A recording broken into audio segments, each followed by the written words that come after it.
My name is Brian Skrobonja, and on this episode of the Common Sense Financial Podcast. So if you were to make a taxable distribution in 2024, that premium adjustment wouldn't be realized until 2026. This is one of those things that often comes as a surprise when people make decisions about distributions without understanding all of these rules. There are multiple things to consider before taking a taxable distribution, including a Roth conversion, but there are things you can do to help reduce the tax burden of switching from tax-deferred to tax-free. Well, hey, everybody, and thank you for listening and joining us today. We hope that this podcast can provide you with some insights to help you grow and get closer to your goals this year. But before we get started, be sure to subscribe to this podcast. That way you'll be notified about new content and you'll be able to listen to Brian tackle a variety of different topics. So you can subscribe on Apple Podcasts, Spotify, Stitcher, SoundCloud, pretty much anywhere that podcasts can be found. And all the links to subscribe, as well as past episodes, are available on the website at brianskrobonja.com. So thanks again for tuning in, and let's get started. Opportunities are still there. The attempt at passing down wealth from generation to generation. Consider the outcome, not just popular opinion. And the whole teaching there is about preparedness and being ready. There's a difference between what's real and what's true. You're listening to the Common Sense Financial Podcast. I'm your host, Brian Skrobonja. Thanks for tuning in, and let's get into today's topic. If you envision the ideal retirement plan, you'll likely imagine an exclusively tax-free income. But for many baby boomers who have for decades saved money in tax-deferred accounts, the opposite may be true. After many years of deferring taxes, retirees are facing a sizable tax bill on distributions taken from their retirement accounts that could be a third or more of what has been accumulated. If this is you, though you may wish that you had done things differently, there is hope. But before we jump to the solution, it's important to understand what you are really trying to accomplish. When you're saving for retirement, you're growing assets for your future. And now I have to assume you understand that. But what many retirees lose sight of is that once retired, growing assets no longer is the priority. Yes, of course, it is important. Everybody wants their assets to grow, but it is not the priority. The priority is actually creating sustainable income to support you through retirement while minimizing taxes. Now, in my experience, many retirees realize there are taxes owed on their tax-deferred accounts, but most do not understand the full extent of the problem. There is this propensity to focus on growth, searching for that best investment while ignoring the tax issues until they are faced with the bill. In retirement, the rules are different than when you were working. There are more tax considerations. You have Social Security taxation, Medicare premiums, on top of the taxable income on retirement account distributions. The icing on the cake here is that you most likely have fewer deductions in retirement to help offset the tax burden. When you're working, you deferred taxes in retirement plans, may have had children to write off, and maybe mortgage interest to itemize, but those are gone for most people by the time they are retired. So this makes the tax problem more complex, considering many retirees we work with tend to have the same income goals in retirement, yet with fewer deductions. And if you think you can just simply kick the can down the road by not taking distributions, keep in mind that as the account continues to grow, the tax problem becomes bigger, and required minimum distributions, or what they're known as RMDs, will eventually force you to take distributions. There is no hiding from what is owed. The IRS has been waiting patiently for you to accumulate this money and will ultimately push you to get its share of your pie. It is a pay me now or pay me later scenario. Once you are in retirement, there are two tax issues you face: taxes you must contend with today and taxes you will be burdened with in the future. The thought of what tax liability you may be facing today is enough, but much less thinking about what those tax liabilities could be over the next 20 or 30 years if account values grow and tax rates increase. One of the most common references people make to me is regarding government spending. According to the USDebtClock.org, our government is currently deficit spending about $1.7 billion, and that number only increases by the second. And knowing that the government revenue is essentially our tax dollars, I'll ask you, do you think taxes are going down or going up in the future? We all have our opinions, but we have to focus on what we can control now. In 2024, we know what the tax rates are, but we also know that the current rates sunset December 31st of 2025 and are scheduled to increase on January 1st, 2026. So it really isn't a question of whether taxes are going up. Rather, it's a question of what you're going to do about it. So there are two possibilities to help minimize the level at which you participate in paying your fair share towards the government's future revenue increases. You can either complete a Roth conversion or, through tax-deferred withdrawals, contribute to an overfunded permanent life insurance policy. Both options provide the ability to grow and access the money on a tax-favored basis. But deciding to do one or both options is the easy part. The trick really is completing this process with minimal tax liabilities today, and that is a much more complex issue that requires a fair amount of knowledge about tax laws and strategies. In other words, this is not what I would consider a DIY process for most people, and I believe you could benefit by working with an experienced team of professionals. The first consideration for converting to tax-free is understanding the tax code and how it works. In the United States of America, we have a progressive tax code. A portion of taxable income may be taxed at one rate, while another portion of that income may be taxed at another. For example, if you're married filing jointly in 2024 with taxable income of $94,000, the first $23,000 would be taxed at 10%, and the other $71,000 would be taxed at 12%. In this example, if you were to add a taxable distribution on top of this taxable income, any amount converted would breach the next income tax bracket and would be taxed at 22% up to $201,000 of taxable income. The progressive nature of the code makes this complicated, and miscalculating this could result in having a larger tax liability than anticipated. The other consideration for a taxable distribution is the taxation on your Social Security. Depending on your income level, a taxable distribution can subject your Social Security to additional taxes.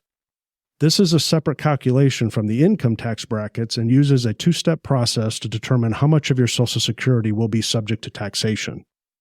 The first step is to calculate what is known as provisional income. To calculate provisional income, you add together your adjusted gross income, your tax-exempt interest, and 50% of your Social Security benefit. The next step is to use this provisional income sum to determine what percentage of your Social Security will be subject to income taxes. Falling into the first tier would result in having 50% of your Social Security subject to income tax, and the highest tier is 85%. The good news is that Social Security isn't 100% taxed, and if your provisional income falls below certain amounts, based on whether you're filing single or married jointly, there is actually no tax at all on the Social Security. This is important to note because a taxable distribution may not only push you into a higher income tax bracket, but it could trigger additional taxes on your Social Security, which could result in a higher effective rate. Now, if the income tax brackets and Social Security tiers aren't enough, you should also be aware of the impact a taxable distribution can have on Medicare premiums. This typically isn't an issue unless your income is above $103,000 if you're single and $206,000 if you're married in 2024. But keep in mind that these figures would also include any taxable distributions from retirement accounts.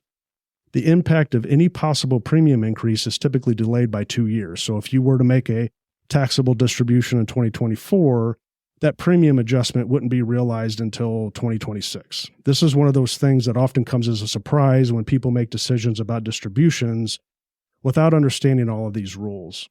There are multiple things to consider before taking a taxable distribution, including a Roth conversion, but there are things you can do to help reduce the tax burden of switching from tax-deferred to tax-free.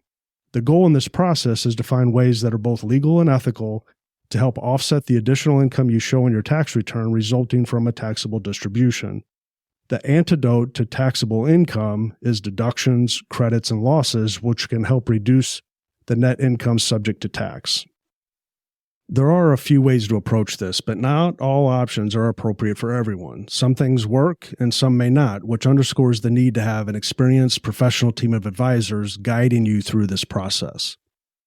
The first thing is a donor-advised fund, or DAF. This allows you to contribute future charitable donations into a fund that you control when distributions are made, but can also receive the tax benefit of the donation in the year you make the contribution into the fund.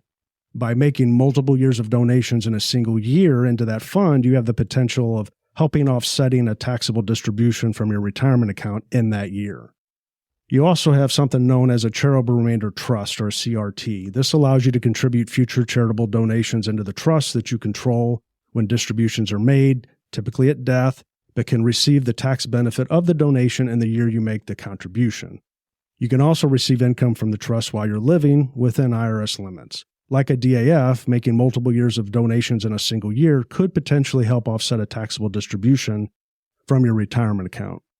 A CRT is a more complex arrangement than a DAF with many options and requires an attorney to draft the trust. There's also something known as a qualified charitable donation, or QCD, which allows for anyone over the age of 70.5 to make a direct donation from a qualified account to a charity, which bypasses the standard deduction limits and allows the donation to be a tax-free transfer. You also have something known as IDCs, or intangible drilling costs, which allows accredited investors to participate in the drilling expenses of an oil and gas company that could provide reportable tax losses that can help offset all forms of income, as well as the potential for cash flow back to the investor once the wells are operational. The tax benefit of this can be significant, but there are risks to consider that are best discussed with a financial advisor who is familiar with all the intricacies of these types of investments. Of course, this is not an exhaustive list of available options. There are other strategies to consider, but these are common strategies that can be used to help offset tax liabilities when converting tax-deferred assets to tax-free. It's important to recognize that orchestrating these types of strategies requires careful planning, and understanding the details of the strategies being deployed is a must to help limit the potential risks that are inherent when using complex tax strategies. If you're listening to this and want to get assistance with moving tax-deferred assets to tax-free, you can request help from my team by booking a consult through my website at www.skrbonjafinancial.com. That concludes today's show. I'm Brian Skrobonja. Thank you for listening to the Common Sense Financial Podcast.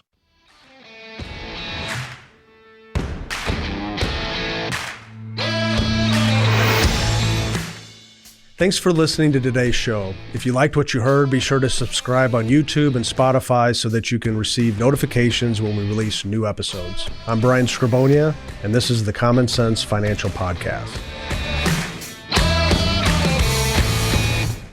Well, thank you for listening to the Forbes Top 10 rated Common Sense Financial Podcast. Before you go, I want to encourage you to jump over to brianskrobonja.com to access the full archive of blogs and podcasts. And if you want to be the first in line to get new content, you can sign up for free on the Brian Skrobonja website as well. If you're not following Brian on all the social channels, we'd love to have you join in on the conversation. Instagram, Facebook, LinkedIn, Twitter, he's there. Lastly, if you've enjoyed listening to today's podcast, or if you have found value in any of our content, help spread the word by sharing our videos, podcasts, and posts wherever you get them. We greatly appreciate it and are glad that you took the time to join us today. Securities offered only by duly registered individuals through Madison Avenue Securities, LLC, MAS, member FINRA and SIPC. Advisory services offered only by duly registered individuals through Skrobonja Wealth Management, SWM, a registered investment advisor. Tax services offered only through Skrobonja Tax Consulting. MAS does not offer billed banking or tax advice. Skrobonja Financial Group, LLC, Skrobonja Wealth Management, LLC, Skrobonja Insurance Services, LLC, Skrobonja Tax Consulting, and Billed Banking are not affiliated with MAS. Skrobonja Wealth Management, LLC is a registered investment advisor. Advisory services are only offered to clients or prospective clients where Skrobonja Wealth Management, LLC and its representatives are properly licensed or exempt from licensure. The firm is a registered investment advisor with the state of Missouri and may only transact business with residents of those states or residents of other states where otherwise legally permitted, subject to exemption or exclusion from registration requirements. Registration with the United States Securities and Exchange Commission or any state securities authority does not imply a certain level of skill or training. Investing involves risk, including the potential loss of principal. Any references to protection, safety, or lifetime income generally refer to fixed insurance products, never securities or investments. Investments in securities are subject to investment risk, including possible loss of principal. Prices of securities may fluctuate from time to time and may even become valueless. Gas and oil investments are speculative in nature and are sold by private placement memorandum, PPM. Carefully read the PPM before investing. Certain accreditation requirements may apply. Donor-advised funds represent an irrevocable gift of assets from the donor to the fund. Contributions made to the fund are irrevocable and cannot be returned or used for any other individual or used for any purpose other than grant-making to charities. The gift is not an investment or a security. When evaluating a contribution to the fund, carefully consider the terms and conditions, limitations, charges, and expenses. Depending on the tax filing status, DAF contributions may or may not be tax deductible. Insurance guarantees are backed by the financial strength and claims-paying abilities of the issuing carrier. This podcast is intended for informational purposes only. It is not intended to be used as the sole basis for financial decisions, nor should it be construed as advice designed to meet the particular needs of an individual's situation. Our firm is not permitted to offer, and no statement made during this show shall constitute tax or legal advice. Our firm is not affiliated with or endorsed by the U.S. government or any governmental agency.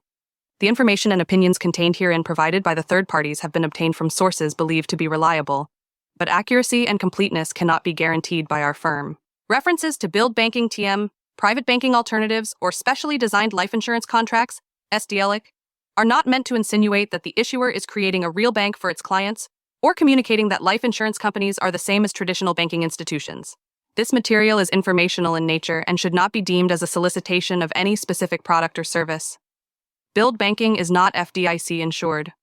Billed banking TM is offered by Skrobonja Insurance Services, LLC only, and is not offered by Madison Avenue Securities, LLC, nor Skrobonja Wealth Management, LLC.